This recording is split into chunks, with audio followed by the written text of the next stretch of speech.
Okay, number 15, I believe, is a tough read, at least a tough read for me, by the way.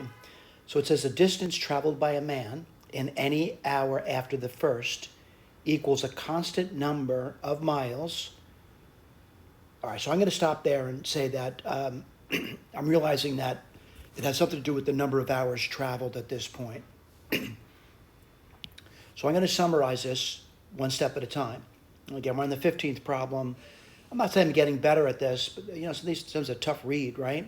So a distance traveled by a man in any hour after the first equals a constant number of miles. So I'm going to say X is the number of hours traveled, right? I'm going to say dx is the number of miles traveled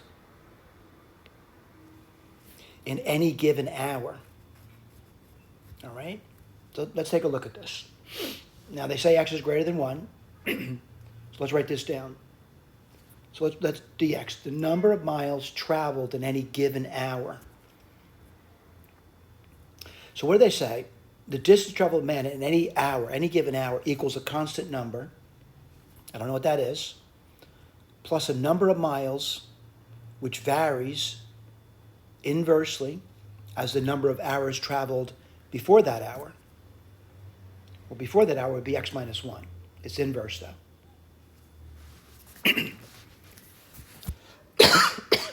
That took me time to read. It took me time to think through that.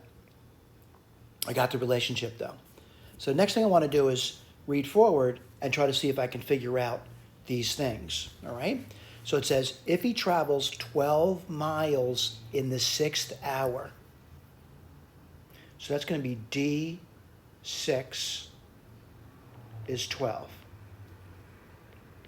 Well, what's that going to equal? K plus M. I'm using this relationship over here over 5. So I definitely have a relationship there between K and M. I'm going to simplify it a tiny little bit. I'm going to say 60 equals 5K plus M. Again, all we're doing is reading a little bit at a time, writing down what we've read. So if he travels 12 miles in the 6 hours and 8 in the 11th, I'll write this over here. So D11 is 8. What does that equal? K plus M over 7. I'm sorry, I misspoke. It's I was looking at the 8. It's the 11th hour, so that would be 10. Sorry about that. Going to multiply both sides by 10. What do you get? 80 equals 10K plus M. I'm going to erase the equations that I don't need anymore. I don't need this one. I don't need this one. I have equivalent ones written down for it. And what I'm going to do is I'm going to take these two equations, which are two linear equations, and try to solve for M and K. I'm going to do that by subtracting. So I'm going to take this and subtract this away. What do you get? You get 20. 10 minus 5 is 5K. And M minus M is 0. So I know what K is. K is going to be equal to 4. All right? Now I can figure out M by taking any of the equations. I'll take this one here, 60. Well, 5 times K would be 20. And that means M is going to be now 40. So this implies that M is 40. So now I got my relationship now. So dx is equal to K, which is 4, plus the M, we're doing this over here. The M I found to be 40 over x minus 1. All right, I have a question now.